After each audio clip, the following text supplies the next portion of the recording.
आप सभी को जय मसीह की और आप देख रहे हैं बाइबल की जानकारियां। दोस्तों, आज हम उड़ाऊ पुत्र की कहानी जानेंगे और उससे मिलने वाली शिक्षा के बारे में जानेंगे। तो चलिए वीडियो को शुरू करते हैं। मगर शुरू करने से पहले अगर आपको ये वीडियो अच्छी लगे तो लाइक और शेयर करना मत भूलना।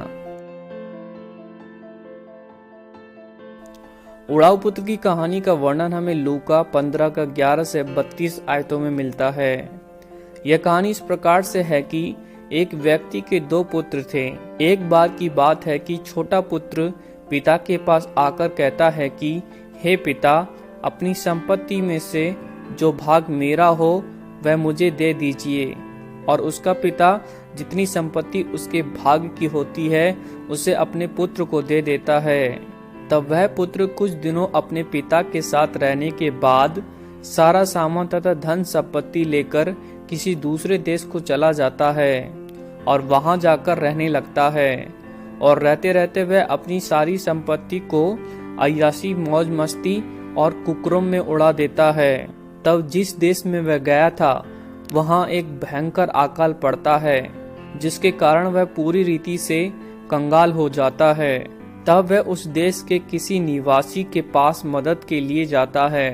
तब वह निवासी उसे अपने खेत में सूअर चराने का काम देता है और साथ ही साथ वह सूअर के आगे डाले जाने वाले भोजन खाने के लिए बोलता है, क्योंकि कोई उसे खाने को कुछ नहीं देता था, जिसके कारण वह सूअर के आगे डाली हुई फलियां ही खाता था और अपना गुजारा करता था। और ऐसे करते उसे काफी समय बीत गया। लेकिन एक दिन जब वह अपने आपे में आकर सोचता है कि मेरे पिता के कितने ही मजदूरों को भोजन से अधिक रोटी मिलती है और मैं यहाँ पर भूखा मर रहा हूँ, तब वह अपने पिता के पास वापस लौट जाता है। वह घर से कुछ ही दूर होता है कि उसके पिताजी उसे देखकर तरस खाते हैं और दौड़कर उसे गले लगा लेते हैं और उसे बहुत चूमते हैं। तब वह कहता है कि हे पिताजी, मैंने स्वर्ग के विरोध में और तेरी दृष्टि में पाप किया है और अब इस योग्य नहीं रहा कि तेरा पुत्र कहलाऊं। परंतु पिता ने अपनी दासों से कहा, झट अच्छे से अच्छा वस्त्र निकालकर उसे पहनाओ और उसके हाथ में अंगूठी और पाँव में जूतियां पहनाओ और पला हुआ बछड़ा लाकर मारो, ताकि हम खाएं और आनंद मनाएं।